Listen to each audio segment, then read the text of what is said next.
The question is that the bill be now read the second time. The honourable member for Elwick.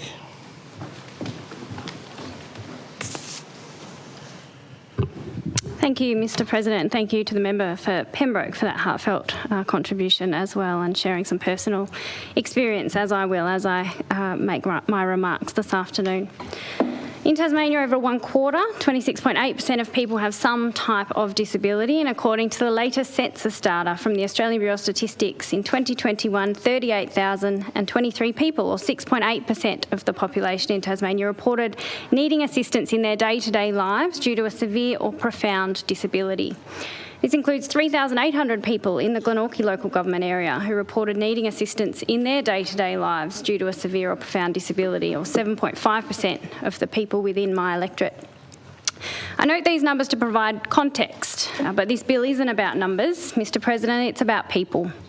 It's about ensuring that people with a disability are enabled by society, as per the social model of disability, which is now the internationally recognised way to view and address disability. The United Nations Convention on the Rights of Persons with Disabilities marks the official paradigm shift in attitudes towards people with disability and approaches to disability concerns. According to the social model, disability is socially constructed. People with Disability Australia explain that the social model sees disability as a result of the interaction between people living with impairments and an environment filled with physical, attitudinal, communication and social barriers. It therefore carries the implication that the physical, attitudinal, communication and social environment must change to enable people living with impairments to participate in society on an equal basis with others. Mr President, if you are not someone who has a disability, it can be difficult to imagine what it must be like to be disabled by society. Writing for the Rehab Digest in 1975, L. Brock asked readers to imagine what it would be like to be an able-bodied person living in a town inhabited and run by physically impaired people who all use wheelchairs, in an attempt to convey the prejudice that exists in society and the way this prejudice alienates people with disability. I'd like to share with honourable members a short excerpt from this article as a thought-provoking perspective. Wheelchair Village. Imagine a town full of physically impaired people, all wheelchair users. They run everything: the shops, the factories, the schools, the television studio, the lot. There are no able-bodied people, so naturally when the town is built, the community decides that it is pointless to have ceilings 10 feet high and doors that are 7 feet high. It's just a lot of wasted space that needs heating, they say. So the ceilings are built at 7 feet and the doors at 5 feet. In every way, they design the place and the way they want it, and over the years these proportions are standardised by regulation. One day a few able-bodied people come to stay. One of the first things they notice is the height of the doors, and the reason they notice this is because they keep hitting their heads. They come to stand out by the bruises they carry on their foreheads. Some doctors, psychiatrists and social workers become involved. The doctors do extensive research and conclude in their learned reports that the disabled able bodies suffer from loss of or reduction of functional ability, and the resulting handicap causes disadvantage or restriction of activity.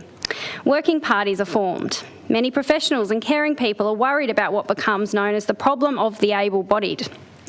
Throughout the town, there is a rapid growth of real concern.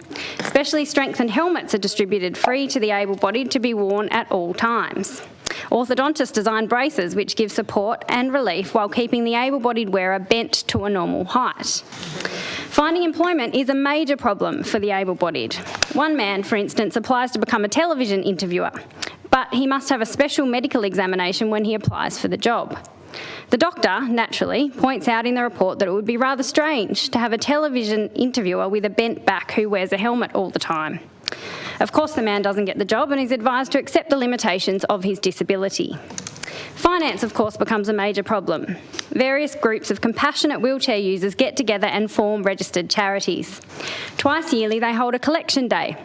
And of course, there is the annual telethon, the Miss Wheelchair Village Quest. Upturned helmets are left in pubs and shops for people to drop their small change into. There is a heartening support for organisations such as the Society for Understanding the Disabled Able-Bodied. There is talk of founding special homes, but then one day it dawns on the able-bodied that there is nothing actually wrong with them, just that society excludes them.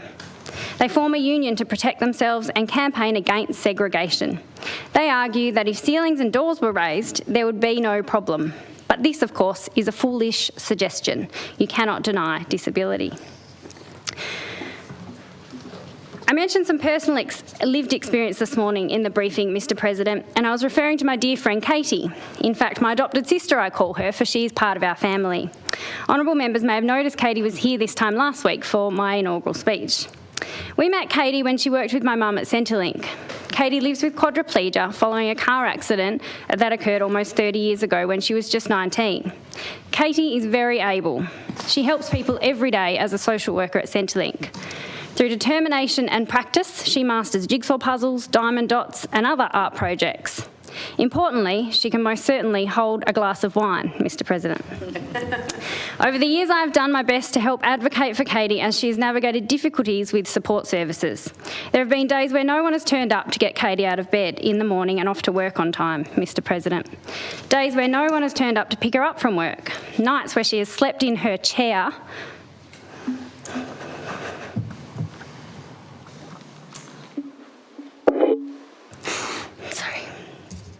Remember, for processing, drink water. That's right, I remember that tip, thank you again. Nights where she has slept in her chair because there was no one available to help her into bed. There have been times where we feel like we have begged, pleaded, tried everything to get answers and better support. Thank you. Hands up doesn't have pauses, so Okay. just take a minute. Thank you, thank you. I will. Just don't sit down yet. Thank you for the tips.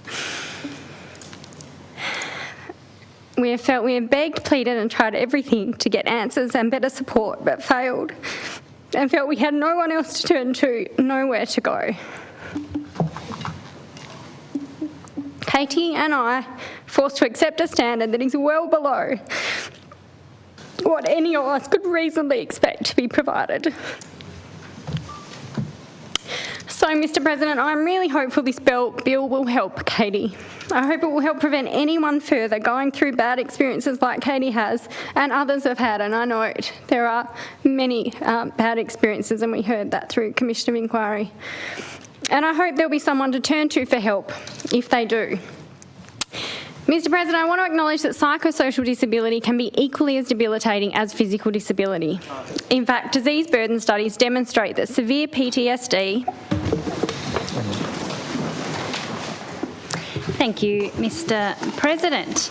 Having composed myself over the lunch break, it gave me cause to reflect on the emotion that I experienced, and I think it really comes down to what an absolute privilege it is to be able to be the voice for people in this place, people that we know, people that we don't know, particularly in this case, people with a disability, and not just a privilege, but what a responsibility that is, absolutely.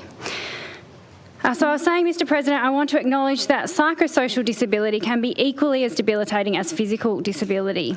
In fact, disease burden studies demonstrate that severe PTSD can be equally as disabling as chronic bronchitis and emphysema. Moderate depression is almost as equally disabling as severe vision loss. We still have a long way to go when it comes to the acceptance and understanding of the impact of psychosocial disability. No one chooses to develop an impairment, physically or mentally, Mr President, and we need more acceptance of this if we are to adequately support and enable people. The social model of disability seeks to change society in order to accommodate people living with impairment. It does not seek to change persons with impairment to accommodate society. It supports the view that people with a disability have the right to be fully participating citizens on an equal basis with others. This is what the bill reflects, and this is why I support the bill.